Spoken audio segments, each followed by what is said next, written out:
सरकारी खर्च पर इबादत, हुक्मरानों की शाहाना जिंदगी और अवाम का तंग हाल, कायमा कमेटी की तजावीज पर सवालिया निशान। पाकिस्तान में हुक्मरान तबके का आला मायार जिंदगी, शाहाना प्रोटोकॉल, भारी सिक्योरिटी हिसार और गैर मुल्की दौरे कोई नई बात नहीं। अवाम के टैक्सों का पैसा पहले ही इन आसाइशों की नजर हो रहा है, मगर इसके साथ साथ एक और रवायत भी बरसों से चली आ रही है। हुक्मरानों, सदूर, वज़राए आज़म, वज़राए आला और ब्यूरोक्रेट्स का सरकारी खजाने से हज और उम्रा अदा करना, ये सवाल महज मजहबी नहीं बल्कि इखलाकी और आईनी भी है कि जाती मजहबी फरीजा अवाम के पैसों से अदा करना कहाँ तक जायज है, जब मुल्क की मुआशी हालत अबतर हो, महंगाई अवाम की कमर तोड़ चुकी हो, तनख्वाहदार तबका टैक्सों के बोझ तले सिसक रहा हो और रियासत कर्ज दर कर्ज लेकर निजाम चला रही हो। ऐसे में हुक्मरान तबके का ये रवैया दिल दुखाता है। हज और उम्रा यकीनन अजीम इबादत हैं, मगर इबादत की रूह तो जाती कुर्बानी में है, न कि सरकारी प्रोटोकॉल, बिजनेस क्लास टिकटों, 5 स्टार्स होटलों और स्टेट गेस्ट के एजाज में। अब ताज़ा मिसाल कौमी असम्बली की कायमा कमेटी बराए मजहबी अमूर की वो सिफारिशात हैं जिनके तहत हर साल रबीउल अव्वल में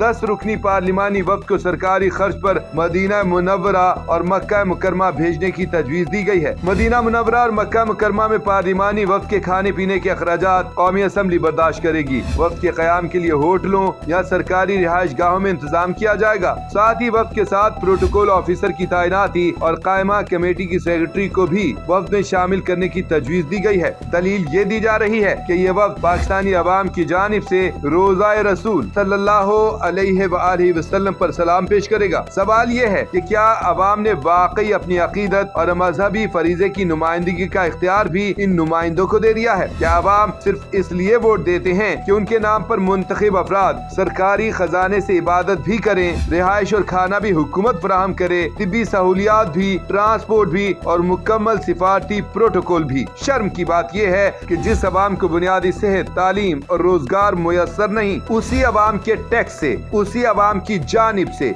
जज्बात की नुमाइंदगी की तजवीज दी जा रही है। अगर इबादत वाकई खलूस से मकसूद हो तो निजी हैसियत में अपनी जेब से क्यों नहीं? क्या इबादत का इजरा अब कौमी असम्बली के बजट से मशरूत हो चुका है? आखिर में नागुज़ीर सवाल ये है कि अवाम के मुंतखब नुमाइंदों को अपने प्रोटोकॉल और शाहाना खर्चों की तरह हज उम्रा जैसे मजहबी फरीजे के लिए भी अवाम का पैसा क्यों चाहिए?